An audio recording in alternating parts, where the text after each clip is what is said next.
जो वरदान दे और सजा भी, कौन होता है? कौन होता है? भगवान होता है।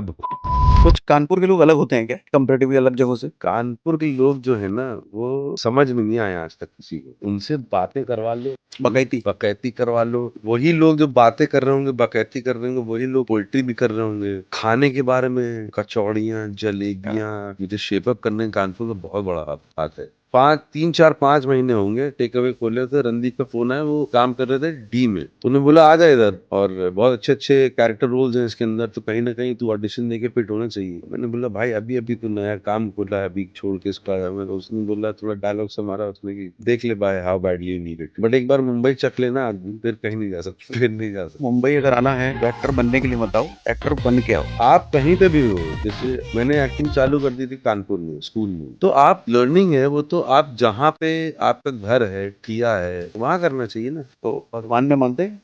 ईश्वर में मानता हूँ, भगवान में मानता हूँ, लेकिन बहुत ज्यादा रिलीजियस इंसान नहीं है, कभी हो भी नहीं पाया मैं। पहली फिल्म 10 महीने में ही मिल गई, मैं महिमा हीरो। चौधरी के साथ। हाँ मैं हीरो, महिमा चौधरी जी हीरोइन, अनुपम खेर साहब न्यूयॉर्क में शूट करके आया। वहां तो ये talent is in the room, talent is in the car, talent is in the hotel, talent बोलते हैं वो वहां पे लीड को। मलाड के छोटे से अपार्टमेंट से गया था न्यूयॉर्क, 1.5 महीना वहां राजा की तरह रहा। जब वापस आया तो भागी आउट हो गया, क्योंकि अब तो पूछ ही नहीं रहा है। आपके और पंकज त्रिपाठी में एक कॉमन चीज मुझे देखने को मिलती है कि आप दोनों का टोन मुझे लगता है बहुत काम करता है आपकी पर्सनैलिटी और आपकी एक्टिंग को निखारने में। वो कनपुरिया या यूपी बिहार वाला टोन, तो ऐसा आपको भी लगता है क्या? नेचुरल टोन है बहुत। हाँ नेचुरल टोन कह सकते हैं, मतलब काम तो मुझे लगता है पंकज का ज्यादा है, मेरा काम तो नहीं है। ये इतने खतरनाक एक्टर है ना ये सारे, इनको स्क्रिप्ट नहीं दोगे तो अपनी बना लेंगे फिल्म। ये पता चला फिल्म की कहानी कुछ और लिखी है, कुछ और बन गई वो।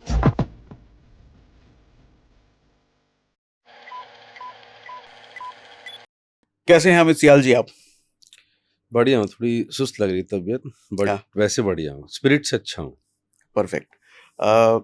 स्पिरिट से, अंदर से। अंदर से। वैसे बाहर ही थोड़ा शारीरिक तकलीफ है। बाहर थोड़ा तकलीफ क्या है, मतलब खांसी जुकाम टाइप का, ठीक हो जाएगा वो। ओके।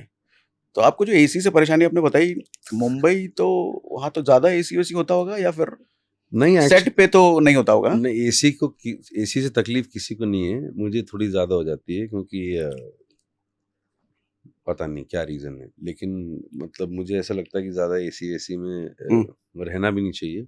हम्म। और ठंड लगती है, आई थिंक। हाँ। कमजोर हूँ मैं थोड़ा बाकी लोगों से फिजिकली।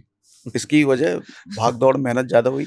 नहीं नहीं, पता नहीं, आदत ही नहीं पड़ी कभी यार। कब मैं तो बस सोने वोने में रात में सो लिए वो लिए तो चला लिया एसी, क्योंकि मुंबई में तो ह्यूमिडिटी भी बहुत होती है। हम्म। अभी तो आपके शहर में भी काफी ह्यूमिडिटी हो रही है, बहुत पता नहीं ज्यादा, कैसे हो बहुत रही है। ज्यादा। हाँ। यहाँ ह्यूमिडिटी से ज्यादा पॉल्यूशन है। हाँ पॉल्यूशन तो नहीं, पता नहीं, दिल्ली में इतनी ह्यूमिड होता नहीं है जितना भी हो रहा है। शायद ये बारिश के बाद। पता नहीं, हो सकता है। हाँ, मुंबई में बहुत होती होगी ह्यूमिडिटी। बहुत बहुत। तो आपका रेगुलर रहना तो मुंबई ही होता होगा ना, शूटिंग की वजह से? हाँ ओके। शूटिंग मुंबई में बहुत कम होती हैं आजकल, ओके। बहुत कम होती हैं, और ज़्यादातर बाहर ही होती हैं। और मैंने तो यहाँ पे तो रिकॉर्ड तोड़ शूटिंग करी है, लखनऊ में, एमपी में। ओके। और हमारी फिल्म जो है तिकड़म, तो उत्तराखंड में, वो तो बहुत ही खूबसूरत जगह है। हाँ। तिकड़म का ट्रेलर हमने देखा। जी। फिल्म भी आज रिलीज हो चुकी है, सॉरी कल ही रिलीज हो कल चुकी है, रिलीज हो 23 को। चुकी है जी। आज हम 24 को ये बात कर रहे हैं। जी। ठीक है। तिकड़म के भी बात के बारे में बात करेंगे, बट थोड़ा सा आपकी जर्नी वगैरह वो सब जानना चाहूंगा। अभी जैसे हम बात भी कर रहे थे कि आपके बहुत सारे पॉडकास्ट और इंटरव्यूज मैंने देखे, तो सारा आज के टाइम के बातें आपसे हो रही हैं, पुरानी बातें बहुत कम हुई है। वो जो 18 साल 19 साल अपने इंडस्ट्री में बिताए हैं, जहां पर शायद बहुत कम लोग होते होंगे जो कि आपको आइडेंटिफाई करते होंगे, आपके साथ फोटो खिंचाने होते होंगे। आज तो लाखों की भीड़ है, लेकिन उस वक्त शायद बहुत कम नंबर्स हों। वो जर्नी के बारे में आज मैं आपसे जानना चाहूंगा। सबसे पहले तो मुझे ये बताइए कि मैंने देखा आपका, आप दिल्ली में आपने एक्टिंग थिएटर करा, फिर मेलबॉर्न गए ऑस्ट्रेलिया का पढ़ाई करने के लिए, तो मतलब घर से पैसे वाले रहे हैं आप मतलब? नहीं नहीं, ऐसा कुछ नहीं। वो क्या है, कानपुर में पैदा बड़ा हुआ, तो कानपुर में इतना कुछ स्कोप था नहीं स्कूल के बाद। उन दिनों में मैं बात कर रहा हूँ आपसे, कुछ 93 में 10+2 मतलब 12th पास किया था मैंने। तो अब उसके बाद कानपुर में इतना किसी भी स्फेयर में कुछ ऐसा था नहीं कि मान लो चलो कोई आदमी मैं जैसे ड्रामेटिक्स में इंटरेस्टेड था, कि वहाँ पे आप कोई बहुत ज़्यादा थिएटर हो रहा हो, या कुछ बहुत ज़्यादा कुछ काम हो रहा हो उस स्फेयर में, या फिर आप एकेडमिक्स में ही कुछ कर लो वहाँ पे, एकेडमिक्स में ही करके आपके पास कुछ करियर चॉइसेस वहाँ के तो भी रह जाए आदमी। पिताजी का बिजनेस था लेदर शूज का। ओके। और वो तो चाहते थे कि मैं हूँ और मेरा एक छोटा भाई है, और कि हम दोनों या तो उनके साथ बिजनेस में शामिल हो जाएं या हम में से कोई एक तो हो जाए, तो कंटिन्यू रहता वो। बट हमारा कोई मन ही नहीं लगा उस बिजनेस में, आते जाते रहते थे हम लोग। ये सब बहुत किया है, सेल्समैन बन गए एक दिन के लिए, छुट्टियों में हाथ बटा दिया पापा का।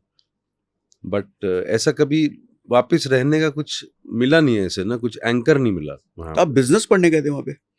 ऑस्ट्रेलिया? हाँ हाँ ऑस्ट्रेलिया में पढ़ने गया था इंटरनेशनल बिजनेस। हाँ, डिप्लोमा मैंने देखा हुआ है। हाँ, तो वो post graduate diploma in international business वो था, तो एक्चुअली मास्टर्स। लेकिन मैं पढ़ाई लिखाई में जो मन मेरा मतलब हालत हट गया था ना, तो वो उसके लिए करनी पड़ती थी थीसिस, तो 20,000 वर्ड्स की। वो थीसिस ही नहीं कंप्लीट कर पाया भाई मैं कभी। तो जो थीसिस नहीं कंप्लीट कर पाते हैं उनको फिर वो पोस्ट ग्रेजुएट डिप्लोमा दे देते थे। ओके, तो वो मैंने कहा डिप्लोमा भाई पूरा ये हुआ मैंने होगा? 2 बार ट्राई कर लिया, मुझसे नहीं हो पाएगा अभी। आप जो देना चाहते हो दे दो, वापस अपने देश जाता हूँ, फिर देखता हूँ क्या करना है जिंदगी में। ओके, तो रणदीप हुड्डा से मुलाकात वहीं हुई थी आपकी? रणदीप से वहीं हुई थी। बड़ी कमाल की मुलाकात थी वो। मैं एक इंडियन रेस्टोरेंट में काम करता था पार्ट टाइम, तो रात के कुछ 12:30-1 बजे तक छुट्टी हो जाती थी। तो अपना डिनर का पैकेट लेके और पैदल चल के, कुछ 1.5-2 किलोमीटर दूर था घर मेरा, तो वहाँ चल के पहुंचा तो कुछ 2-3 नए मेहमान थे घर में। मैं 4-5 लड़कों के साथ रहता था शेयर्ड अकोमोडेशन में, तो 2-3 नए मेहमान थे, उसमें 2 ऑस्ट्रेलियन लड़के थे, एक हुड्डा साहब थे। और वहाँ हम लोग पहली बार मिले, और पता नहीं कुछ हम लोग का बहुत सही जम गया उसी दिन से। तो फिर हम लोग हमेशा टच में रहते थे, वो दूसरे शहर में रहते थे वो, लेकिन हम लोग बातचीत करते रहते थे। ये कौन सी ईस्वी की बात है? किस साल की पूछ हाँ, रहे हाँ। हो? ये I think if I am not wrong ये होगा 97 एंड टाइप्स। अच्छा अच्छा, मतलब तब वो भी फिल्मों में नहीं आए हैं? नहीं नहीं नहीं नहीं नहीं, बिल्कुल भी नहीं। हम लोग 21 साल की उम्र के थे यार दोनों जब मिले थे हम। ओके। और अभी मतलब हो गई उम्र काफी, तो 27-28 साल पुरानी दोस्ती अपनी। ओके, ठीक है। फिर वी हिट इट ऑफ, और वो दोस्ती फिर आज तक कभी खत्म ही नहीं हुई। और रणदीप हुड्डा एक्चुअली बहुत इंस्ट्रूमेंटल हैं मेरे मुंबई आने में। Instrumental means? मतलब कि अगर उन्होंने मुझे फोन करके नहीं बुलाया होता तो शायद मेरे अंदर इतनी हिम्मत नहीं होती कि मैं इतना जल्दी भी, जब भी आ पाए तब भी आ पाता मैं मुंबई। अच्छा, तो फिल्मों के लिए इंस्पायर उन्होंने करा आपको? नहीं, वो क्या है ना, हम लोग वहां पे बैठ के अपना, वो भी पढ़ाई कर रहा था, मैं भी पढ़ाई कर रहा था, और वो मॉडलिंग वॉडलिंग में बहुत इंटरेस्टेड थे वो। तो हम लोग बैठ के यही सब बातें करते थे, क्रिएटिविटी। और ऐसा लगता था कुछ भी प्रोग्राम देख के टीवी पे कि यार ये तो हम भी कर सकते थे, क्यों नहीं परस्यू किया। तो उसने तो पहले कभी नहीं किया था, मैं एक्चुअली थिएटर मैंने किया हुआ था, तो मैं अपने थिएटर किससे बताता था उसको। तो वो बोलता था अरे यार तुझे छोड़ना नहीं चाहिए था, और मैं करना चाहता हूँ। तो फिर मैं उसको इनकरेज करता था कि चला गया फिर, तो वो तो बैचलर्स भी किया उसने वहां से, फिर उसने पोस्ट ग्रेजुएशन भी किया वहां से। तो मैंने कहा इतनी पढ़ाई करके क्या कर रहा है तू, जब तेरा इंटरेस्ट ही नहीं है तो तू जा। मैं तो निकल चुका था उससे, क्योंकि मेरे पास आई थिंक एवेन्यू मुझे लग रहा था कि कुछ है नहीं अब पढ़ाई लिखाई करने के अलावा। तो इनफैक्ट वो 1-1.5 साल पहले आ गया था वो वापस, 2 साल पहले ऑस्ट्रेलिया से, to pursue this only, to pursue acting. And then he found Naseeruddin Shah, and then he found Ram Gopal Varma. तो बेसिकली मैं दिल्ली में पहुंचा जब, और फिर हम लोग वापस से टच में आए। तो मैं कहीं जॉब कर रहा था बंगाली मार्केट में, और थिएटर कर रहा था साथ में, पुराना एक दोस्त मिल गया था। तो शाम तक ऑफिस में, उसके बाद अपना गार्गी कॉलेज सेमिनार हॉल में प्रैक्टिस होती थी। अच्छा। तो वहाँ जाता था शाम को, बढ़िया चल रही थी, कट रही थी लाइफ। और फिर मुझे ऐसा रियलाइज हुआ यार कि मैं ये जॉब और ये ना कर नहीं पाऊंगा, क्योंकि मन नहीं लग रहा था जॉब में फिर ना वापस से थिएटर में आने में। तो मैंने एक टेक अवे खोला फिर, कि मतलब कुछ जीवन यापन चलते रहना चाहिए। और 3-4-5 महीने होंगे टेक अवे खोले, तो रणदीप का फोन आया, वो काम कर रहे थे डी में राम गोपाल वर्मा के साथ, अपनी ओके, डेब्यू फिल्म। अच्छा, ओके। तो उन्हें बोला आ जा इधर, और बहुत अच्छे अच्छे कैरेक्टर रोल्स हैं इसके अंदर, तो कहीं ना कहीं तू ऑडिशन दे के फिट होना चाहिए। तो मैंने बोला भाई अभी अभी तो नया काम खोला है, अभी छोड़ के इसको आ जाऊंगा। तो उसने बोला, थोड़ा डायलॉग से मारा उसने कि देख ले भाई how badly you need it. तो बैडली तो नीड था एक्टिंग करने का। चले गए मुंबई, कुछ हुआ नहीं, मतलब उन फिल्म की बात आगे नहीं बढ़ी। मेरा भी कुछ ऐसा नहीं हुआ कि मैं मतलब कहीं फिट हो रहा हूँ फिल्म में, और फिर मैं वापस आ गया। बट एक बार मुंबई चख लेना आदमी, फिर कहीं नहीं जा सकता, फिर छूटता नहीं है। फिर नहीं जा सकता। प्लस क्या है ना, वो एक आध महीने जब मैं वहां पे रहा रणदीप के साथ उसी के घर में, तो सारा टाइम जो है ना यही क्रिएटिविटी की बातें, काम की बातें, एक्टिंग की बातें, फिल्मों की बातें, ये फिल्म वो फिल्म, ये एक्टर वो एक्टर। तो अच्छा लग रहा था, अच्छा लगने लग गया वापस से कि ये दुनिया, आई थिंक यही दुनिया है मेरे लिए। तो फिर मैं सब कुछ छोड़ छाड़ के फिर मुंबई चला गया वापस। आपने एक इंटरव्यू में कहा भी था, मुंबई अगर आना है तो एक्टर बनने के लिए मत आओ, एक्टर बन के आओ। हाँ, मतलब बहुत ही अजीब सी आप कहीं पे भी हो, जैसे मैंने एक्टिंग चालू कर दी थी कानपुर में स्कूल में, तो आप लर्निंग है वो तो आप जहाँ पे आपका घर है, ठिया है, माँ बाप हैं या आपका सपोर्ट सिस्टम है, वहाँ करना चाहिए ना। आप क्यों मतलब दूसरे शहर में जाके फालतू का खर्चा करके, होम सिक होके, कोई जानता नहीं, कोई सपोर्ट सिस्टम नहीं, नए जिंदगी एक नए सिरे से स्टार्ट करोगे, उसके अंदर कुछ सीखोगे भी, तो मतलब करते हैं लोग, ऐसा नहीं कि नहीं करते हैं, लेकिन थोड़ा लॉजिक डिफाई करता है वो मेरे लिए, कि अपनी जगह पे करो ना यार। तो मुंबई प्रैक्टिस करने और की जगह मुंबई नहीं तो इतना महंगा शहर है, वहां पे जाके क्यों मतलब जाके किसी स्कूल में एडमिशन लेना, ये लेना वो लेना। या तो जाना है तो फिर NSD ज्वाइन करो, FTI जाओ, या फिर लाइफ को सिखाने दो अपने आप को यार, थोड़ा थिएटर वेटर करो, थोड़ा टाइम इन्वेस्ट करो। तो आपने ऐसे कोई क्लास तो नहीं करा है कहीं? है नहीं, थिएटर से ही जो सीखा मैं है? एक्चुअली यार मुझे लगता है कि मैं बहुत किस्मत वाला हूँ इस मामले में, कि मुझे याद है कि हमारे स्कूल में मिसेस निगम करके एक हिंदी टीचर होती थी।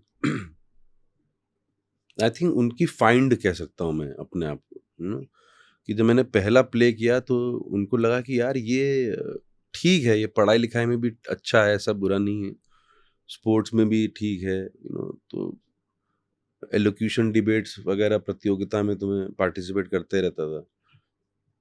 फिर ड्रामेटिक्स का जब सोसाइटी थोड़ा बना ना स्कूल में, तो मैंने प्ले किया वहाँ पे, तो उनको लगा कि यार ये सबसे अच्छा ये करता है, बाकी सारी चीज़ों में से। तो उन्होंने बहुत पुश किया मुझे। तो एक बाहर से भी शर्मा जी करके आते थे, पूरा नाम मैं उनका भूल गया हूँ, जो कि प्रोफेशनल थिएटर करते थे, वो एक्टर भी थे, डायरेक्टर भी थे, राइटर भी थे।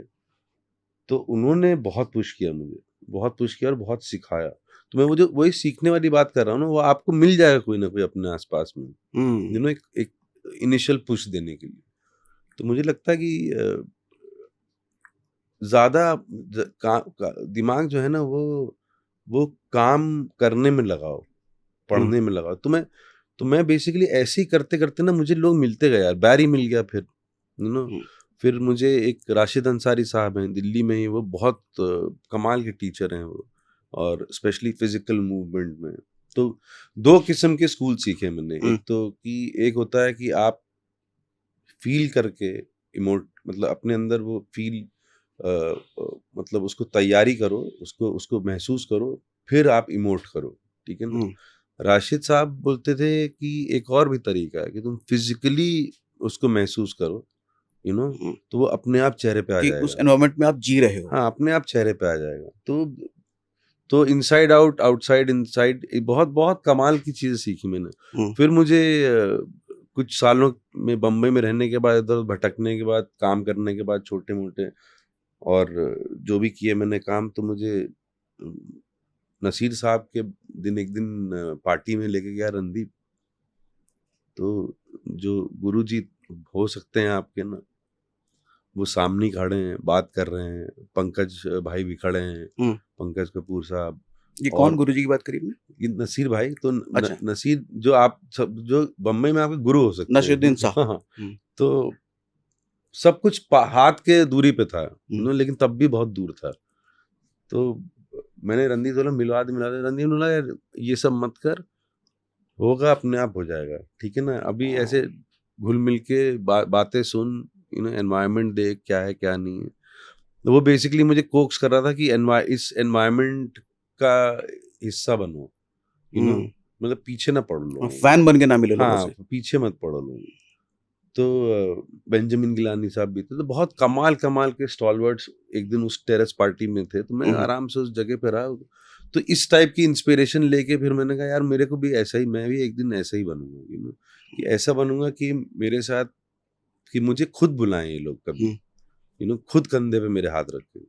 और वो एक्चुअली एक दिन हो गया। तो मुंबई में था एक पिक्चर मिली, उसमें नसीरुद्दीन शाह साहब थे, मैं था, रणदीप थे, रत्ना जी भी थी, और नसीर भाई और मैंने साथ में काम किया। फिर एक दिन मैसेज आता मुझे नसीर भाई का कि नाटक करोगे। मेरा एक्चुअली मन तो बिल्कुल नहीं था, क्योंकि मैं फिल्मों में जाना चाहता था, और लेकिन नसीरुद्दीन शाह कैसे मना करोगे भाई, और मतलब once in a lifetime opportunity है। तो उनके साथ 2 साल काम किया मॉटली में। तो वो जो आपने पूछा तो क्वेश्चन है, उसका जवाब ये है कि अपने आप कुछ ना कुछ होता गया यार, और मैं एक्चुअली, मुझे लगता है कि मैं बहुत इस मामले में खुशकिस्मत हूँ, इन द सेंस कि बहुत अलग अलग वैरायटी ऑफ स्कूल से सीखा मैंने, including the school of life.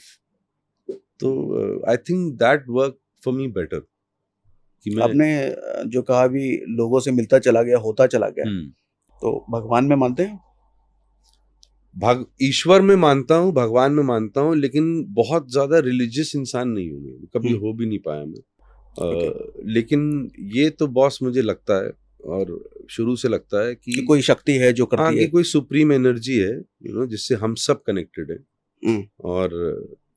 और वो जो अभी आजकल थोड़ा फैशन में चला हुआ है ना वर्ड, मैनिफेस्टेशन, ये वो तो मैनिफेस्टेशन क्या है, वो लॉ ऑफ अट्रैक्शन क्या है, वो कलेक्टिव एनर्जी में ऑपरेट करते हैं हम सारे, अपनी एक्चुअली सच बताऊं, तिकड़म की जो किस्मत है ना इस फिल्म की, वो यही है, मैनिफेस्टेशन ही है। वो कहीं से कुछ बीज शुरू हुआ था, और वो बीज बढ़ते बढ़ते बढ़ते बढ़ते बढ़ते बढ़ते आज फिल्म बनी हुई है, और कमाल की तारीफ हो रही फिल्म की यार। और मतलब जो हमारी पूरी टीम है, डायरेक्टर हैं, प्रोड्यूसर हैं, इतनी तारीफ हो रही है, मतलब मन भर रहा है। रिव्यूज बहुत अच्छे आ रहे हैं। हाँ, बहुत अच्छा आ रहा है। और आई थिंक ये फर्स्ट टाइम है जब आप एज अ लीड एक्टर आ रहे हैं।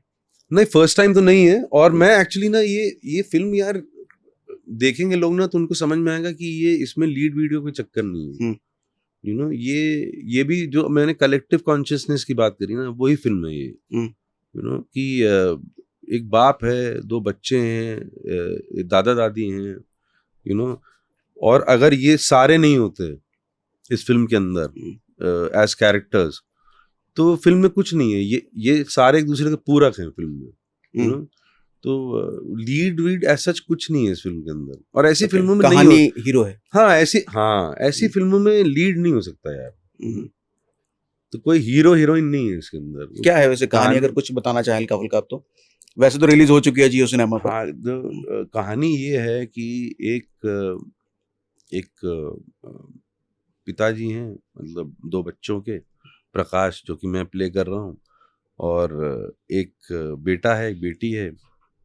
बेटा जो है वो टिपिकल बच्चा है, वो रिप्रेजेंट आप समझ लो करता है मटीरियलिज्म को, कि मुझे जूते चाहिए, कपड़े चाहिए, खिलौने चाहिए, जैसे बाकी बच्चों को मिलते हैं, जैसे बाकी बच्चों के पापा देते हैं। एक छोटी बेटी है, वो जिब्रिश में ही बात करती है वो, और उसकी जिब्रिश जो है वो सिर्फ उसके भाई को, मतलब मेरे बेटे को समझ में आती है, बाप को भी समझ में नहीं आती है। दादा दादी हैं, और क्या है कि छोटा छोटा घर है, छोटा आंगन है, छोटा सा गांव है, एक क्विंट सा हिल स्टेशन है, ठीक है। और खाने को कुछ ऐसा नहीं है कि मतलब कुछ रईसी चल रही हो, हैंड टू माउथ एग्जिस्टेंस है। हाँ, लेकिन सब खुश हैं, सब लोग खुश हैं। वो खुशी में थोड़ी दरार तब पड़ती है जब जिस होटल में बाप काम करता है, वो होटल क्लाइमेट चेंज की वजह से, टूरिज्म ना आने की वजह से, वो होटल बंद हो गया है, होने वाला है वो। तो अब उसको पहली बार जिंदगी में पूरे परिवार को छोड़ के बड़े शहर में जाना है नौकरी ढूंढने के लिए, और बच्चे कोशिश कर तो रहे हैं कि ना जाए। बच्चे तिकड़म लगा रहे हैं कि बाप को कैसे ना जाने दे। बड़े ही प्यारे तरीके से क्लाइमेट चेंज को एड्रेस करके ये वो कभी पेड़ मत काटो, कभी गंदगी मत फैलाओ, कभी प्लास्टिक, बहुत प्यारी पिक्चर है। और मतलब वो एक खुशी वाला रोना होता है ना, हाँ, करवा देगी वो। हाँ। मैंने रिव्यूज में देखे कि लोग बेसिकली ये रुला दे फिल्म वैसी है। हाँ, हाँ। कभी कभी रो के ऐसी फिल्मों में अच्छा लगता है। अभी लाइफ कैसी है अमित जी आपकी? यार मेरी लाइफ तो मैं हर इंटरव्यू में एक्चुअली ये बोलता हूँ, जो और आप लोग जब पूछते हो ना, तो मुझे तो एक ही शब्द में इसका आंसर दे सकता हूँ। मेरी लाइफ तो मुझे लगता है मैजिकल। क्योंकि मैं बताता हूँ क्यों है वो मैजिकल, कि मीन्स मैं लगातार कोई नेचर की शक्ति काम करे जा रही है, ऐसा? हाँ, मतलब यार मैं वैसा कभी स्ट्रैटेजी बनाई, ना कभी कुछ प्लानिंग करी, जैसा मन किया वैसा किया, जैसा नहीं मन किया तो छोड़ दिया जो कर रहा था, तो आई थिंक एक बहुत ही एक फोर्स जो है मेरे अंदर, वो मुझे जिस दुनिया की वजह से आप मेरा इंटरव्यू कर रहे हो आज, एक्टिंग, वो अपने आप ही धक्के मारी थी वहां पे, और बाकी सारे दरवाजे बंद करती रहती थी वो, कि चित ही नहीं लग रहा था कहीं पे, और जब इंडस्ट्री में भी गया तब भी बहुत गलतियां करी, इन द सेंस की पहली फिल्म 10 महीने में ही मिल गई, मैं हीरो, महिमा चौधरी के साथ। हाँ मैं हीरो, महिमा चौधरी जी हीरोइन, अनुपम खेर साहब, न्यूयॉर्क में शूट, तो करके आया वहां, तो ये talent is in the room, talent is in the car, talent is in the hotel, तो टैलेंट बोलते हैं वो वहां पे लीड को, और ये इज्जत वो इज्जत। मलाड के छोटे से अपार्टमेंट से गया था न्यूयॉर्क, 1.5 महीना वहां राजा की तरह रहा, और जब वापस आया तो मतलब दिमाग ही आउट हो गया, क्योंकि अब कोई पूछ ही नहीं रहा है ना, वो सब इज्जत ही नहीं मिल रही है कहीं। अब फिल्म रिलीज होते होते मुझे लगा 1-1.5 साल में हो जाती है, फिल्म रिलीज हो जाएगी, वो इतनी नीश फिल्म थी वो, कि वो उसको लग गया कुछ 3-3.5 साल 4 साल रिलीज होने में। तब तक तो मैं आए दाएं बाएं काम मना कर चुका था सारे, जो भी ऑफर हो रहे थे, आप तो लीड ही हीरो बन चुके करूंगा, हैं। हाँ कि लीड ही करूंगा। तो वो मतलब अजीब चीज हो रही थी तब भी, फिर मन कर, फिर आपको फ्रस्ट्रेशन सेट इन करता है, फिर आपको लगता है कि यार छोड़ दूं क्या ये काम, तो तेरे बस की नहीं है, तो कुछ ना कुछ गलती करता रहता है। जब भी छोड़ने का मन होता था या हार मानने का मन होता था, तो कुछ काम मिल जाता था।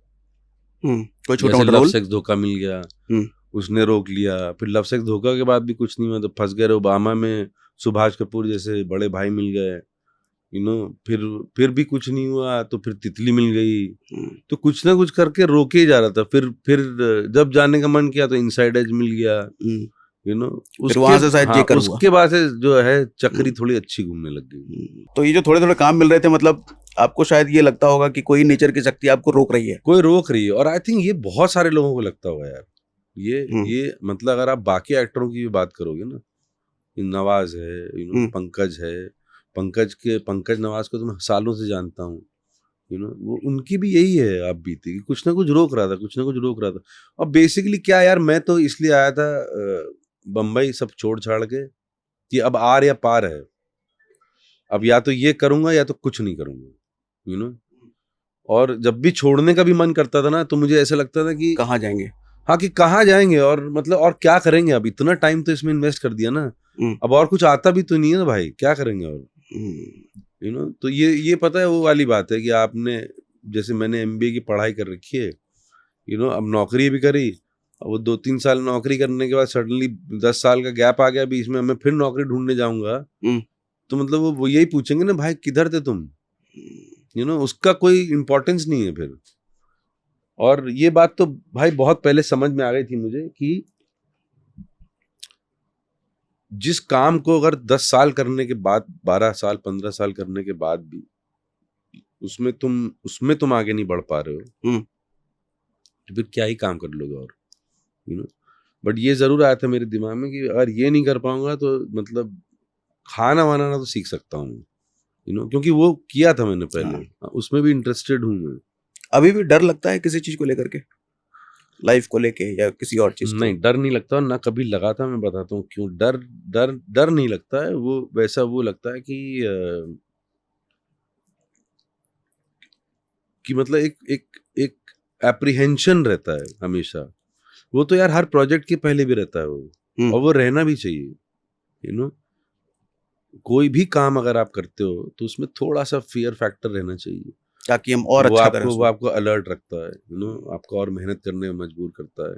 और वो तो रहना ही चाहिए। डर ऐसा कोई डर नहीं लगता है ऐसा कुछ हम्म, कि क्या हो जाएगा यार, मतलब ये आज नहीं मिलेगा काम, कल परसों तो मिलेगा ही मिलेगा, तो कुछ ना इसके लिए कुछ। निश्चिंत है। हाँ, मिलेगा ही मिलेगा, उसमें क्या है ना।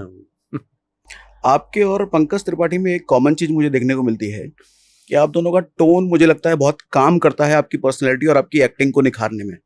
वो कनपुरिया या यूपी बिहार वाला टोन, तो ऐसा आपको भी लगता है क्या? यार, नेचुरल टोन है बहुत। हाँ, नेचुरल टोन कह सकते हैं। मतलब काम तो मुझे लगता है पंकज का ज्यादा है। हम्म, मेरा काम तो नहीं है, मुझे मतलब पता नहीं, हो सकता, मुझे तो नहीं लगता है। मैंने तो कामनेस ट्राई किया है अपना इसमें तिकड़म में, और I think it's worked. And तो मेरे लिए भी वो बहुत कमाल की चीज थी एक्सप्लोर करना। क्या ये क्या? वरना यूजुअली तुम्हें मतलब बाहुबली, हम्म, नेता, हम्म। गुंडा, हाँ, पुलिस वाला। हाँ, तो इसमें वो मतलब अगर वो 20 नॉच पे था, तो ये जो अभी जो किया तिकड़म में वो 5 पे है। मतलब नॉर्मली जो रोल आते थे वो लेकिन उसकी रुआबदार होते उसकी थे। आप एक्टिंग नहीं कर सकते, वो अंदर से ही आना चाहिए वो। हाँ, तो आई थिंक वो एक एक्टर क्या करता है यार, एक्टर जब कोई कुछ भी कैरेक्टर करता है तो वो अपने अंदर से कुछ निकालता है, हम्म, करेक्ट। तो ये तिकड़म में भी निकालने के लिए अंदर के कुछ दरवाजे खिड़कियां खोलने पड़े, जो है ना? कि आपके अंदर ही होती है वो चीजें, हम्म। आपके अंदर ही होती हैं। फिर वो अपने आप ही आप उसको जब थोड़ा चर्न करते हो अपने अंदर, तो आता है सब बाहर आई अपने। थिंक ये ज्यादा डिफिकल्ट रहा होगा बजाय मिर्जापुर या महारानी। डिफिकल्ट नहीं था, चैलेंजिंग था। चैलेंजिंग। चैलेंजिंग था, ओके। डिफिकल्ट तो नहीं था वो तो। क्या वो, आई थिंक डिफिकल्टी वाली स्टेज पार हो चुकी है वो, क्योंकि वो अब समझ में आ गया कि मेहनत करोगे तो चैलेंज जो है वो मेट हो जाएगा। क्या फर्क होता है डिफिकल्ट और चैलेंज में? यार डिफिकल्ट पता नहीं, मुझे ऐसा बड़ा अजीब सा शब्द लगता है कि डिफिकल्ट मतलब कि नहीं यार, ये क्योंकि डिफिकल्ट है तो मतलब बहुत इम्पॉसिबल है, पॉसिबल नहीं हो पाएगा। You know hmm, challenging is a better word, कि क्योंकि वो आपके सोल को चैलेंज करता है, वो आपकी इनसाइड्स को चैलेंज करता है। तो उसको हेड ऑन लो और मेहनत करो उस पर, तो हो जाएगा आपके। इस लाइक अगर फिजिकली बात करूँ, अगर आपको घुड़सवारी सीखनी है हम्म, तो डिफिकल्ट नहीं है वो, चैलेंजिंग है वो। हम्म। आप करते रहोगे तो सीख जाओगे आप। तो अभी तक जो मैक्सिमम रोल आपके रहे हैं वो थोड़े बॉस वाले रहे हैं। हम्म। तो ये कानपुर का इम्पैक्ट हो सकता है क्या? कानपुर थोड़ा वैसे जगह है कि हर कोई वहाँ बॉस ही भाई है। हो गए ना यार, मतलब हाँ। पैदा बड़ा वहीं पे हुआ, फिर आपके दिल्ली में रहा कितने साल, कॉलेज तो यहीं से किया है सब। हम्म। प्लस मेरा ननिहाल, ददिहाल, बहुत सारे लोग यहीं पे ही हैं।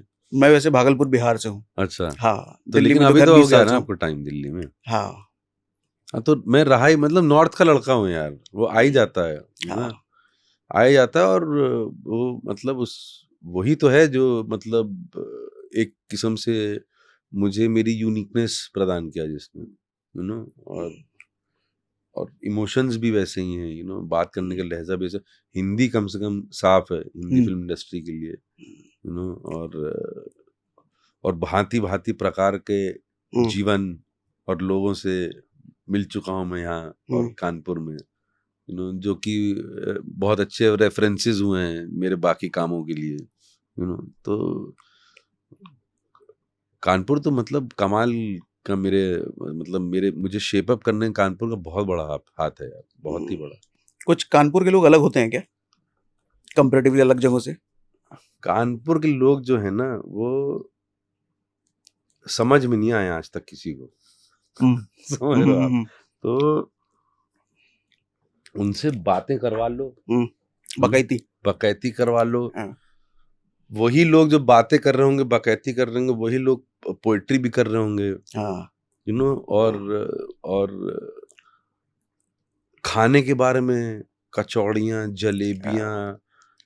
मिठाइयाँ, और मतलब मजे वाले लोग हैं यार। मजे वाले लोग हैं। कानपुर क्या है, कानपुर बेसिकली था मिल्स वाला शहर ना, तो अब तो सब बंद हो गई हैं, लेकिन एक्चुअली उसके रूट्स वही हैं कि मेहनत से, हाथ से कितने कमाल कमाल के मैं तो जैसे शिवाला में रहता था पुराने कानपुर में, तो वहां पे आप देखोगे तो मतलब चांदी की कारीगरी, सोने की कारीगरी, ओके, मूर्तियां बनाना, मार्बल की मूर्तियां बनाना काट काट के छेनी और हथौड़े से। तो कानपुर में कभी मारपीट जैसा हुआ है या लगातार यार ही होता रहता है? आपको लगता है ऐसा मतलब बिना उसके सर्वाइवल हो सकता है वहाँ हाँ पे? तो वो है ना फाउंडेशन। हाँ, क्योंकि आपकी फिल्मों में जो गालियों का टोन निकलता है वो लगता है कि अंदर से ही निकल रहा है। हाँ, अंदर से निकलता है वो। हाँ, और वो जो गालियों का जो टोन निकला था वो एक्चुअली तराश तराश के मैंने जो उस समय फील कर रहा था ना मैं अपनी हाँ, लाइफ में, वो सब निचोड़ कर सामने रख दिया था मैंने। हाँ, एक्चुअली देवेंद्र मिश्रा का जो कैरेक्टर है और हम्म, मेरा जो जीवन उस समय मुझे ऐसा महसूस हो रहा था फ्रस्ट्रेशन में और ये सब में कि यार मतलब कुछ दीवार टूट नहीं रही है, इतने साल से लगा हूँ, दीवार नहीं तोड़ पा रहा हूँ, ग्लास सीलिंग जिसको बोलते हैं। तो सारा निचोड़ के मैंने देवेंद्र मिश्रा में डाल दिया, क्योंकि दोनों कैरेक्टर एकदम सेम थे। वो अलग हाँ, प्रोफेशन में था, मैं अलग प्रोफेशन में हूँ, लेकिन जो फ्रस्ट्रेशन था, फील था ना, जो आत्मा का जो दुख था वो सेम ही था। वो क्योंकि अभी बहुत हो गया उसका, तो यही था क्रिकेट का हो गया बहुत, अभी जरा थोड़ा पैसे कमा लेते क्रिकेट से। अपना भी ये था कि यार अभी सीख लिया ना एक्टिंग वेक्टिंग, अभी करने का मौका तो मिलना चाहिए, तो बहुत मजा आया था वो कैरेक्टर आपकी वो जो लाइन है, भगवान होता है डैश डैश डैश वो खतरनाक था। तो ये जो गालियों का सिलसिला है, ये अभी भी आम जिंदगी में चलता हो? कुछ लोग तो ऐसे होते होंगे ना। मुझे लगता है यार, मतलब ये ज्यादा प्रोपगेट नहीं करना चाहता मैं, क्योंकि बच्चे थोड़ा गलत इन्फ्लुएंस हो जाते हैं, बट मेरी तो मातृभाषा है वो। लेकिन लड़कों की जिंदगी में ये नेचुरली होता है, मुझे लगता है हाँ, शायद ही मतलब ऐसा नहीं, कुछ ना और हो। क्या है ना कि वो उसके बगैर जो है बात कंप्लीट सी नहीं लगती है ना। जैसे मैं आपको भी अभी आपके साथ बात कर रहा हूँ तो बीच बीच में आ जाता है मैं रोक लेता हूँ अपने आप को कि क्योंकि क्या उसमें क्या ना, एक गाली में ना 3 लाइन की ताकत है। पूरा इमोशन हाँ, व्यक्त हो जाता है। हाँ, पूरा इमोशन आ जाएगा कि अरे समझ रहे हो ना आप, तो वो उसको बीट ही नहीं कर सकते आप, बीट ही नहीं हो सकता वो। तो अभी कुछ दोस्त वगैरह भी ऐसे होंगे ना जिनके साथ ये चलता होगा, या 100 उस मुकाम पे जाने के बाद वो छूट जाते हैं? 100%, 100%। बस मेरे बहुत कम दोस्त हैं, चुनिंदा दोस्त हैं, लेकिन हाँ, बट अगर आपने अभी ये पूछा है ना, तो आई थिंक सबसे ज्यादा तो मेरा ही चलता है यार। अच्छा। पता नहीं मेरे से तो मेरे अंदर से तो नदियां बहती रहती हैं, और BC थीटा MC थीटा तो मतलब निकल ही जाता है यार, एनी टाइम। हाँ, एनी टाइम। उसके बगैर मुझे लगता है कि लाइफ इनकम्प्लीट है। कभी है ना? सेट पे हुआ किसी के साथ? कि बात, हाँ, कितनी बार हो जाता है। कितनी बार, लेकिन वो उसमें कोई गुस्से वाली बात नहीं है, नीचा अच्छा, वो दिखाने नॉर्मल वाली बात बातचीत नहीं में। है। हाँ, वो एकदम पानी की तरह बहता है, वो नदी की तरह ना, कि उसमें मिनरल्स भी हैं, सॉल्ट भी हैं, कंकड़ भी हैं, पत्थर भी हैं तो वैसे निकल जाता है वो नदी की तरह। ओके। अच्छा, कुछ सवाल मैंने लिखे हैं आपके लिए। जैसे आपने एक इंटरव्यू में बोला था कि मैं अमिताभ बच्चन बनने आया हूँ यहाँ पर, तो मुझे एक सवाल, जैसे अभी ज्यादातर मैंने आपको OTT पर मैंने देखा बोला है। अमिताभ बच्चन बनने आया हूँ यहाँ पे, नहीं, ऐसा कुछ था कि मैं अमिताभ बच्चन अमिताभ बच्चन की वजह से मतलब एक्टिंग में आया कि ये भी कर सकते हैं क्या यार, ये तो मतलब क्या, हाँ, हाँ, इतना बड़ा भी बन सकते हैं। हाँ। तो एक सवाल मेरे मन में आया कि अभी ज्यादातर फेम जो आपको OTT पर मिला है, OTT का अमिताभ बच्चन या बड़ी स्क्रीन का अभिषेक बच्चन, क्या पसंद करेंगे आप? यार मतलब एक्चुअली मुझे बहुत सारे लोगों ने कुछ लोगों ने बोला ऑफ रिकॉर्ड कि मैं OTT का अमिताभ बच्चन हूँ, जो कि मुझे बिल्कुल भी सच नहीं लगता है। नहीं लगता है क्योंकि और OTT का अमिताभ बच्चन का मतलब है कि आप अमिताभ बच्चन बन रहे हो किसी उसके मीडियम के, ठीक है ना, उसमें तो कोई मतलब ही नहीं है ना वो करने का।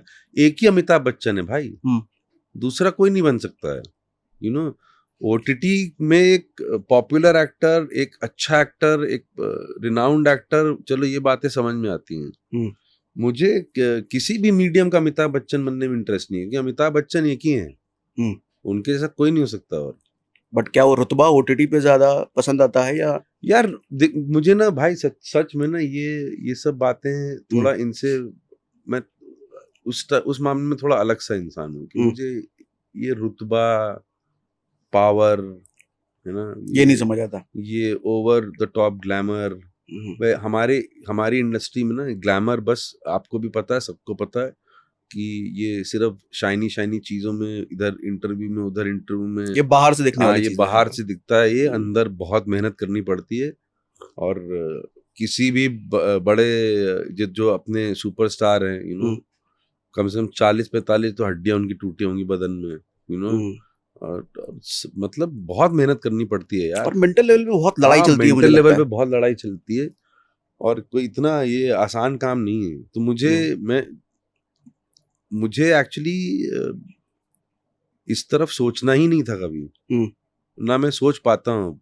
वो तो मेरे चाहने वाले घर वाले पुश करते रहते हैं, अबे यार तू इंटरव्यू नहीं देता है, तू ये नहीं करता है, तू वो नहीं करता है, हाँ तू किसी से मिलता नहीं है बाहर ज्यादा। तो मुझे लगता है कि यार मतलब साल में 2-3 तो काम ही आ जाते हैं, अभी और क्या है, मतलब हम्म। क्या बोलूंगा और जाके, तो अभी भाई लोगों ने थोड़ा पुश किया मुझे कि करो हम्म। करो करो करो, तो कर रहा हूँ मैं, क्योंकि यार ये तिकड़म फिल्म भी बहुत स्पेशल है मेरे लिए, तो मैं कर ही रहा हूँ इसके लिए।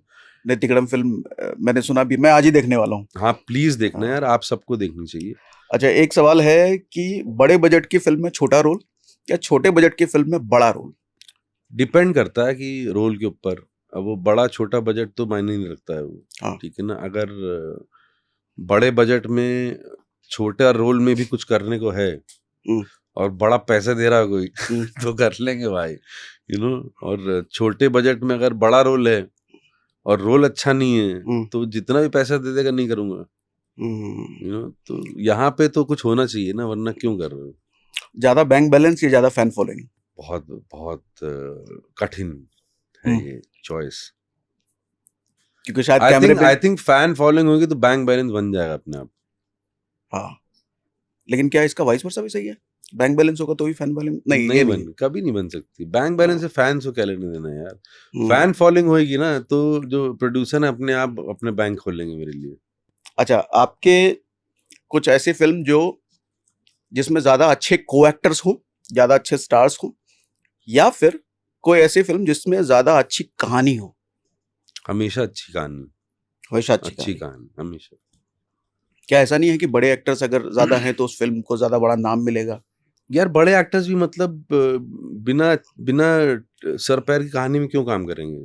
हम्म। आई थिंक मोस्टली तो सब अब तो बहुत पर्टिकुलर हो गए हैं सब यार। नहीं, आजकल फिल्में ज्यादा इस तरह की आ भी रही हैं कि सर पैर ना हो फिर भी बड़े एक्टर्स हैं। बट कहाँ है आ रही है ऐसी कोई फिल्म अभी बिना सर पैर की। भाई। आजकल आजकल अगर आप नोटिस करोगे तो अपने सुपरस्टार भी बहुत अच्छे अच्छे सब्जेक्टों पे काम कर रहे हैं। हम्म, सब्जेक्ट अच्छे होते हैं, वो फिल्म कैसी बननी कैसी नहीं बननी है वो अलग कहानी है, उसमें तो हम्म, किसी का मतलब पकड़ नहीं हो सकती ना, वो तो डायरेक्टर्स मीडियम है वो। बट कहानी अच्छी सेलेक्ट करते हैं वो। हम्म। अभी मोस्टली मुझे तो ये दिख रहा है। कहानियां जो आपको मिलती होंगी वो रिटर्न फॉर्मेट में मिलती है, कैसे मिलती है? समझाता है कोई? बहुत से लोगों को क्या है कि ये एक्चुअली हमारे देश में एक एक प्रथा है कि मतलब नरेट करूंगा आपको हम्म, मैं, बट मैं कोशिश करता हूँ कि भाई आप मेरे को स्क्रिप्ट ही दे दो, मैं खुद पढ़ पढ़ लेंगे। लूंगा, क्योंकि मुझे ऐसा लगता है यार कि अगर आपने पेपर पे नहीं लिखा है ना तो हम्म। आप नहीं कर पाओगे उसको।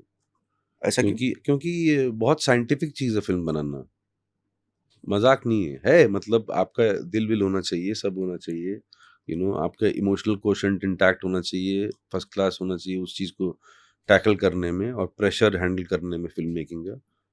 बट एक स्क्रिप्ट राइटिंग भी एक हल्के फुल्के लेवल की साइंस है यार। आपको आपको पता होता है कि यार ये इतना जो मैंने इतना ज़्यादा लिख दिया, will it hold it, hmm, attention span क्या है, ये ऐसी ऐसी एक्चुअली ऐसी ऐसी खोजें हैं कि लोगों को पता है कि भाई ये 2 मिनट से ज़्यादा तो अटेंशन स्पैन होता ही नहीं ऑडियंस का एक पर्टिकुलर चीज़ पे। तो अभी अभी मैं एक सीन कर रहा हूँ तो अभी इस सीन में कुछ होना चाहिए, उस सीन में कुछ होना चाहिए। बहुत अकलमंदी की चीज़ है स्क्रिप्ट लिखना यार, ऐसे नहीं लिख सकते आप स्क्रीन प्ले लिखना। मैंने जो अब तक इतनी फिल्मों में या पॉडकास्ट इंटरव्यू में आपको देखा, मुझे एक चीज लगा ऐसा कि आपकी ऑब्जर्वेशन पावर बहुत फास्ट है कंपेरेटिवली अदर्स, ऐसा है क्या? पता नहीं यार मुझे तो चीजों लेकिन का आप समझ जल्दी लेते हैं। समझ लेता हूँ जल्दी। आई थिंक उसका रीज़न वही है कि यार मैं थोड़ा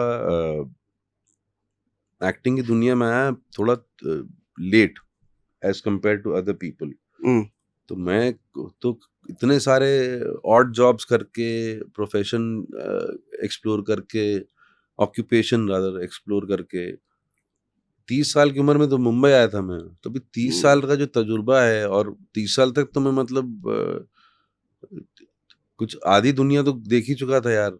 मतलब हम्म, अकेले रह चुका था कितने साल, और अकेले आप रहते हो तो आपको बना देता है इंसान, हम्म, है ना। तो आई थिंक उसकी वजह से क्या है कि प्लस इंक्लिनेशन इतना था ना मेरा यार इस हम्म। काम की तरफ, तो मुझे इंटरेस्ट है इस काम को लेके, इन सब बातों में, तो आई थिंक। बट ऑब्जर्वेशन तो यार आई थिंक किसी भी एक्टर में या किसी भी क्रिएटिव आदमी में बहुत होती है। होती है, अगर आप ताकि वो कैरेक्टर को समझ करके उसमें घुस पाए। अगर आप किसी पेंटर से ही बात करोगे, तो वो तो जो पेंट कर देता है देख के यार, हम्म। ठीक है ना, तो ऑब्जर्वेशन तो उसकी भी बहुत अच्छी होती है, वो तो होनी ही पड़ेगी, उसके बगैर कैसे चलेगा और काम। क्या ऐसा भी होता है कि जिसकी ऑब्जर्वेशन पावर अच्छी है वो ज्यादा सफल हो पाता है? ये लाइफ को लेके आपका तजुर्बा क्या ऐसा है? पता नहीं, आई आई एम श्योर कि डेफिनेटली हेल्प तो करता ही होगा, हम्म। हेल्प तो करेगा ही वो। बट अब सफल होना असफल होना एक अलग बात। यार ऐसे ऐसे लोग हैं कि मतलब जीनियस लोग हैं, लेकिन कुछ नहीं कर पा रहे। लेकिन कुछ कर नहीं पा रहे, और कुछ तो करना ही नहीं चाहते, उनका कुछ लाइफ का क्राइटेरिया अलग है, यू नो मुझे ऐसा लगता है सोल प्योर होना ज्यादा इंपॉर्टेंट है, ताकि उसकी शक्ति भी आपको तभी मिलती है जब प्योर सोल क्रिएटिविटी हो। के लिए तो बिल्कुल होना बहुत इंपॉर्टेंट है, कि अगर आप ट्रू ब्लू हम्म, आर्टिस्ट हो, आर्ट के लिए काम कर रहे हो, हम्म। तो उसके बगैर आप कर नहीं सकते फिर। और वो आई थिंक वो ऑटोमेटिकली आप आर्टिस्ट भी इसलिए बनते हो क्योंकि आपके अंदर प्योरिटी है, वरना कैसे बनोगे यार। इस प्योरिटी को थोड़ा एक्सप्लेन कीजिए, आपके टर्म में क्या है? प्योरिटी आई थिंक मेरे टर्मिनोलॉजी में ये है, मेरे लिए एज एज एन एक्टर बात कर रहा हूँ मैं, बाकी लोगों के लिए नहीं कर सकता हूँ, कि how well can you simulate life, hmm, no and the only way you can simulate life as an actor of any character that you do, उसमें आपको अपने अंदर एक किस्म की वल्नरेबिलिटी रखनी पड़ेगी, आपको अपना इनोसेंस जो है इंटैक्ट रखना पड़ेगा, चाइल्ड लाइक इनोसेंस, ठीक है ना। और आपको कभी भी गलतियां करने से मतलब परहेज नहीं कर सकते आप, क्योंकि हम्म। जैसे बच्चे को कोई फर्क नहीं पड़ता ना कुछ भी डिमांड करने में या कुछ भी टैंट्रम थ्रो करने में। ये कुछ भी गलती करने में। हाँ, तो तभी तभी जो है ना, जो बहुत सारे एक्टर्स जो है ना वो बाहर की दुनिया को आधे पागल लगते हैं, वो हम्म, मेरे बारे में बोलते होंगे लोग कि हम्म, पगला है ये, हम्म। बट वो आपने कहा भी एक्टर्स पागल होते हैं, हाँ एक इंटरव्यू में कहा था आपने। क्योंकि उसके बगैर नहीं कर सकते आप काम यार। आप हाँ। मतलब आप अच्छा एक डीप एंड मीनिंगफुल काम भी एक्सपेक्ट करते हो, और वो मतलब गोडी टू शूज भी रहे, हम्म। नहीं हो सकता, मतलब पॉसिबल ये नहीं। मान के चलना होगा कि लोगों को कुछ भी सोचे मेरे बारे में, मुझे फर्क नहीं पड़ता। हाँ, पढ़ना ही नहीं चाहिए, पढ़ना ही नहीं हम्म, चाहिए, क्योंकि आप अल्टीमेटली आपका काम ही बोलेगा ना, हम्म, ठीक है ना। वो है थोड़ा कुछ कुछ लोगों में होता है कि यार he such a nice, she is so nice, he is so hmm, nice, nice तो ठीक है, लेकिन वो रिफ्लेक्ट अगर काम में भी कर रहा है तो अच्छी बात है, हम्म। लेकिन नाइसनेस का क्या करोगे, अचार डालोगे अगर काम ही नहीं हो रहा ठीक से। ये अचार डालोगे थोड़ा सा और गाली वाले टोन में आ सकता था। हाँ, अचार डालोगे। और ये भी मानते हो कि ऊपर वाले की आपको दया दृष्टि तभी मिलती है जब आप साफ हो अंदर से? बहुत ज्यादा चालाक नहीं, तिकड़मबाज लोगों को मुझे तो नहीं लगता मिलती। है कि ऊपर वाला ज्यादा मेहरबान रहता है डाकू पे, चोरों पे, क्या मतलब? क्योंकि भाई उन पे ज्यादा कंसंट्रेट करना पड़ेगा ना ऊपर वाले को, हम तो ठीक ही हम्म, चल रहे हैं, हम्म, जो भटका हुआ है उस पे उससे ज्यादा प्यार करना पड़ेगा ना बच्चे से अपने। हम्म, अब एक एक बाप के दो बच्चे हैं, हम्म, एक सही राह पे वो सही कर रहा है, ठीक है ना, सही जा रहा है, दूसरा जो है इधर उधर भटक जाता है, ठीक है ना, चोरी कर लेता है, चकारी कर लेता है, हम्म। धोखा दे देता है किसी को, तो ध्यान तो उसी के ऊपर जाएगा ना बाप का, हाँ बाप है ना वो हमारे, हाँ जब माँ जो भी, मतलब, और हाँ तो उस पे ही जाएगा भाई। हम तो कर ही रहे हैं जो कर रहे हैं। भगवत गीता वगैरह कभी पढ़ने का मौका मिला? यार मेरी मिसेज जो हैं वो बहुत स्पिरिचुअल हैं, और उन्होंने मुझे दी हुई है कि पढ़ो इसको, हम्म और मुझे लगता भी है कि मुझे पढ़ना चाहिए। हम्म बट पहले तो मैंने, जब उसने पहले दी थी तो मैंने बोला था अरे यार ये मुझे सब पता है, मुझे है मेरे अंदर ही है ये। उसने बोला कुछ नहीं तेरे अंदर, पढ़ ले इसको। तो मैं कहा ठीक है पढ़ता हूँ, बट पढ़ूंगा यार, 100% पढ़ूंगा एक दिन। क्या है ना, वो ऐसी किताब है कि वो अपने आप खुलवाएगी एक दिन पन्ना। अपने आप खुलवाएगी, हाँ। हाँ, वो जबरदस्ती नहीं कर सकते आप, हम्म, क्योंकि वो एक बार चालू कर दिया तो फिर उसको फिर बंद भी नहीं करना चाहिए। हम्म। अच्छा, कुछ सवाल आपके फाइनेंसेस को लेकर के, मतलब ये नहीं पूछेंगे कितना कहाँ कितना मिलता है। एक फाइनेंस मैनेजमेंट में आप जैसे एक्टर्स कितने स्ट्रांग होते हैं? अपने काम को लेके तो बहुत हैं, लेकिन पैसे की मैनेजमेंट, इन्वेस्टमेंट, क्या इस पर ध्यान जाता है या समय लगाते हैं, या अलग टीम रखी हुई है पैसे को मैनेज बहुत करने के लिए? बहुत समय तक बिल्कुल नहीं जाता था, हम्म, और उस समय में ऐसा लग रहा था कि ये पैसे तो मैं कमा रहा हूँ, तो मैं फिर भी गरीब क्यों हूँ। तो फिर मतलब एक मेरे मेंटोर हैं, मेरे चार्टर्ड अकाउंटेंट जो हैं, मैं उनको फाइनेंशियल मेंटोर मानता हूँ अपना। तो उन्होंने समझाया कि बेटे ये है तुम्हारा, हम्म। यहाँ जा रहे हैं, वहाँ मतलब जा रहे हैं। इनकमिंग स्ट्रांग है लेकिन यार आउटगोइंग भी मेरा स्ट्रांग है। मेरा क्या है ना, मेरे मुझे मुझे मेरा तो पता नहीं, कोई एक बार ऐसे कुछ हाथ पाथ देखता देखता नहीं रुकेगा, पैसा नहीं रुकेगा तेरे पास। हम्म मैं खुश हूँ इस बात से, मुझे कोई इशू नहीं है। मेरा क्या है कि अभी थोड़ा शाम को बैठने का मन कर रहा है, बैठकी लगाने का। बैठ के लगाने का तो किसी के साथ? हाँ, तो अकेले कैसे लगा सकता है कोई, ओके। You know. मेरा तजुर्बा नहीं है इसलिए मैंने पूछा है। तो अकेले कैसे लगाएंगे यार, तो हाँ, फिर दो अपने खास दोस्त बुला लिए, वो भी आ गए। अब वो जब वो दो आ गए, तो वो जो बाकी के 3 मिस हो रहे हैं, फिर उनको भी बुला लिया, यू नो। फिर पूरी फिर महफिल। वो बनते बनते तो ऐसा हुआ कि 10-12 लोग हो गए हैं अब। हम्म, तो मुझे ये सब में बड़ा आनंद आता है कि जब काम नहीं ना, तो ये सब में करो मामला, ठीक है ना। तो आई थिंक वहीं चले जाते हैं सारे पैसे, मुझे कोई गम नहीं है उस बात का। ओके। और यार अच्छी जगह पे हूँ, लिमिटेड काम करता हूँ, मन का काम करता हूँ, जितना भी कमाता हूँ, अच्छा सा घर है, गाड़ी है, बीवी है, बच्चा है, कंफर्टेबल लाइफ है। और और क्या चाहिए यार जीवन में, ठीक है ना। एक दिन जैकपॉट होगा, फूटेगा ऊपर से तो फूट जाएगा, नहीं फूटेगा तो चल ही रहा है अच्छा सब, क्या प्रॉब्लम है। स्टॉक मार्केट वगैरह में कभी पैसा इन्वेस्टमेंट? बिल्कुल भी नहीं। एकदम दूर है? हम्म। या कभी किसी एजेंसी को रखा हुआ है देखने नहीं के नहीं, लिए? बहुत लोग बोलते हैं, मैंने कहा यार ये सब बस यही एक चीज बची हुई है, अब ये भी सिखवा दो तुम मुझे। Real estate? रियल एस्टेट के खरीदने के लिए पैसे होने चाहिए ना भाई। तो रियल एस्टेट का क्या। और मुझे, मैं एक बात सच बताऊं आपको, मुझे तो जैसे बम्बई जैसे जो शहर है ना, अभी उसमें घर खरीदने जा भाई, अच्छा डिसेंट घर 5-6-7 करोड़ से नीचे मिल नहीं रहा, दो तीन 3 बेडरूम का ना। तो अब वो 3 बेडरूम का घर में जिसमें किराए पे ही रह रहा हूँ, तो मुझे तो वो ज्यादा समझदारी लग रही है। ट्रू। मैं मतलब 6 लाख रुपए की ईएमआई भरूं हर महीने की, तो मैं 2 लाख रुपए मतलब किराया का क्यों नहीं दे दूं यार हर महीने का। और उसमें क्या, फिर मैं बंद जाऊंगा, फिर मुझे कुछ भी काम करना पड़ेगा, ठीक है ना। फिर वो मतलब मैं वो शब्द बोलना नहीं चाहता मेंटल हूँ। सुकून छीन जाएगा। हाँ, उस टाइप की फीलिंग आएगी फिर मुझे कि मतलब मैं किसी के बंधुआ मजदूर बन गया हूँ, कि करना ही करना पड़ेगा काम मुझे वो ईएमआई चुकाने के लिए। तो वही सब तो छोड़ के आए थे एक्टर बनने, फिर वही बन जाए, तो मतलब मंजूर नहीं है मुझे दिल से ना वो। मुझे एक फीलिंग रहती है कि बैंक में अगर पैसा पड़ा है, अगर बैलेंस अच्छा है, तो वो एक मेंटल सुकून का काम करता है, आपको फ्रीडम देता है ज्यादा रिस्क नहीं लेने नहीं के लिए। करता है, बिल्कुल करता है, ये मैं नहीं बोलूंगा नहीं करता है, लेकिन आ जाते हैं पैसे भाई। तो हम्म, कभी कभी क्या है कि बैंक के लिए भी तो काम कर लेता है आदमी। बैंक के लिए अगर मतलब? अगर बहुत ज्यादा मतलब चूजी हो जाता हूँ मैं जब भी, तो और बैंक जो है धिक्कार विक्कार देने लग जाता है अकाउंट, हम्म बेटा आप कुछ डालो इसमें पेट में मेरे, तो कर लेते हैं काम कुछ, हम्म फिर आ जाते हैं पैसे। क्या है, पैसे आ जाते हैं भाई। रुकता जब नहीं कुछ। जब बहुत बुरी जरूरत होती ना, तो कहीं ना कहीं से आ जाते हैं।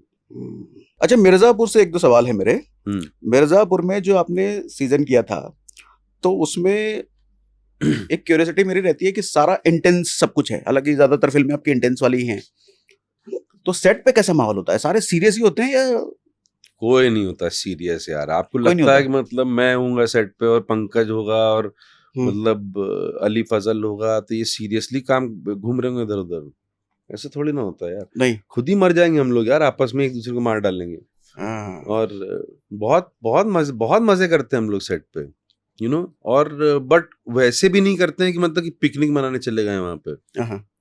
क्या है ना, बहुत सारे इंटरव्यूज में, और आई थिंक वो एक लॉजिकल या एक स्वाभाविक क्वेश्चन है वो, कि कुछ मजे बताओ आप, स्पेशली फिल्म के लिए आप इंटरव्यू करने जाते हो ना, तो कुछ मजे की बात बताओ, कुछ फन मोमेंट्स, ये वो। आई थिंक वो एक रेटोरिक क्वेश्चन है वो, हाँ। सब पूछते हाँ। हैं हाँ। वो। हाँ। हाँ। तो मैं तो कई बार बोल देता हूँ कि भाई पिकनिक थोड़ी ना मनाने गए थे वहां पे, कि मतलब कि हाँ खो खो खो खो खेलने गए हैं क्या हम लोग? काम करने गए ना यार, तो मतलब क्या फन। तो जैसे आप और मैं हंस रहे हैं अभी हम्म, कॉफी पीते हुए, पुरानी बातें याद करते हुए, वैसे हम लोग भी करते हैं, कि अबे हम्म, उसमें क्या हुआ, उसमें क्या, अरे मैं किस्सा बनाता हूँ तो किस्सेबाजी होती है ना फिर तो। हम्म, मैंने किस्सा सुनाया है तो अभी पंकज को भी किस्सा सुनाना है, फिर अली को भी कुछ सुनाना है, फिर ईशा को भी कुछ सुनाना है, तो गुरु को कुछ सुनाना है, हमारा डायरेक्टर गुरमीत। बहुत मौज करते हैं हम लोग यार। लेकिन टाइम कहाँ मिलता भाई, मतलब सुबह से लेकर शाम तक तो शूटिंग ही होती रहती है। अभी 5-10 मिनट उसके बीच में ब्रेक मिलता है तो कर लेते हैं हंसी मजाक। हम्म। तो हर सीन का आप जैसे स्क्रिप्ट लिख के आता होगा, क्या डायलॉग्स होंगे, क्या उस हाँ तरीके से हाँ होता है? बिल्कुल, उसके बगैर कैसे होगा। ये हम्म, इतने खतरनाक एक्टर है ना ये सारे, इनको स्क्रिप्ट नहीं दोगे तो अपनी बना लेंगे फिल्म ये। हम्म। पता चला फिल्म की कहानी कुछ और लिखी है, कुछ और बन गई वो। और डायलॉग को एग्जीक्यूट कैसे करना है, वो खुद की थॉट होती है या वो भी बताते हैं? नहीं नहीं, खुद की थॉट होती वो है खुद वो। की थॉट होती है, खुद की थॉट सीन के होती है हिसाब यार, से। डिपेंड करता है, पता है, डायरेक्टर डायरेक्टर डिपेंड करता है। कुछ डायरेक्टर चाहते हैं कि एग्जैक्टली वैसे ही बोलो, हम्म, कुछ को इम्प्रोवाइजेशन चाहिए, कुछ आपसे ही हेल्प मांगते हैं कि यार ये ऐसा कुछ थॉट है, इसको कैसे ट्रीट करना है। वो हमेशा डिफर डिफर करता है वो, project to project, director to director.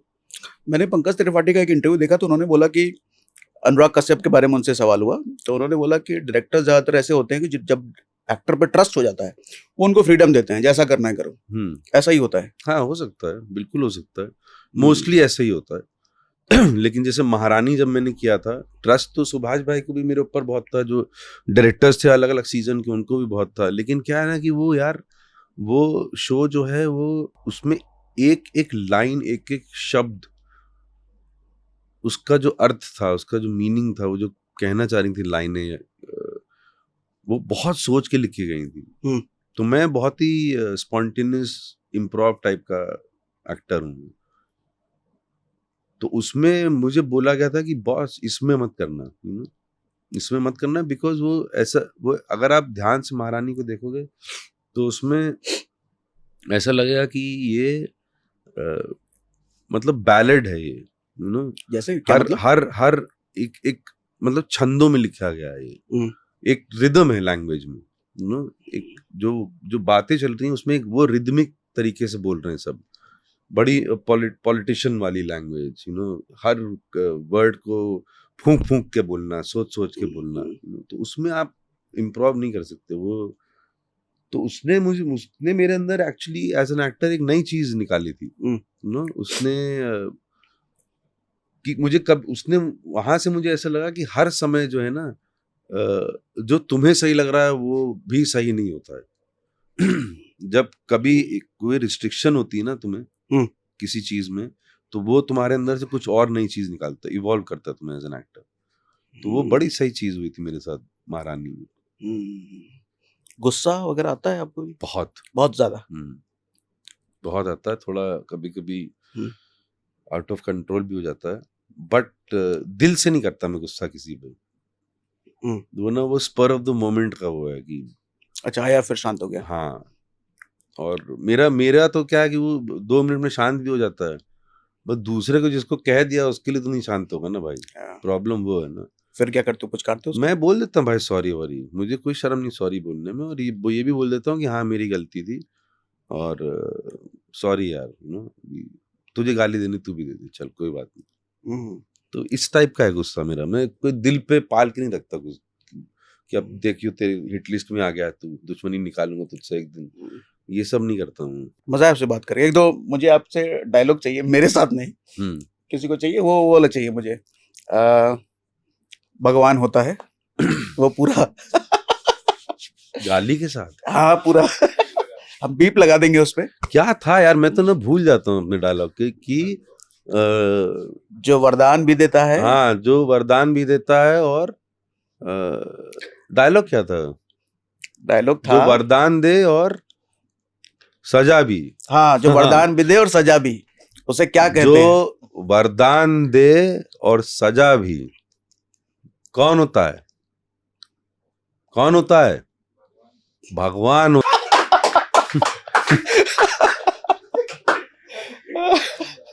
लेकिन आप लोग प्लीज तिकड़म जरूर देखिए, ठीक है ना। और रिलीज हो गई है जियो सिनेमा प्रीमियम पे।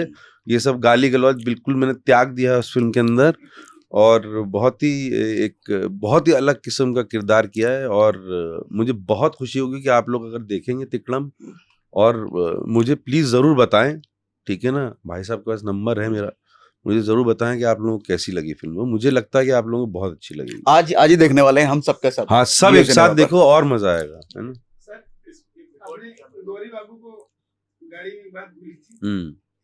अरे बहुत लंबा डायलॉग है, वो याद ही नहीं है मुझे। मैं आपको वो मोटिवेशनल वाला, वो बहुत लंबा था। मैं आपको एक सच चीज बताऊं, मेरे जैसे ही तुरंत काम खत्म होता है ना कुछ, मेरे लिए भाई बहुत इंपॉर्टेंट है उसको भूल जाना। क्योंकि मैं बहुत ज्यादा घुस के काम करता हूँ, तो फिर वो ना तकलीफ देने लग जाता है अंदर। वो तो मुझसे कभी भी, आज तो पता नहीं कैसे याद आ गया ये मुझे, मतलब मुझसे कोई बोलता ना डायलॉग बोलने के लिए, मैं बोलता हूँ तुम याद दिला दो, मैं बोल दूंगा, यू नो। नहीं तो फिर वो कैरेक्टर रह जाता है अंदर। हाँ यार, वो मतलब क्या कि फिर मूव ऑन करने में बहुत प्रॉब्लम होती है। नेक्स्ट, और मेरा तो दिमाग ही चलता है what is next, what is next, what is next. ये तो हो गया, तो पास्ट में। ठीक है, मजा आया मुझे सर बात करके भाई, बहुत मजा आया। Thank you.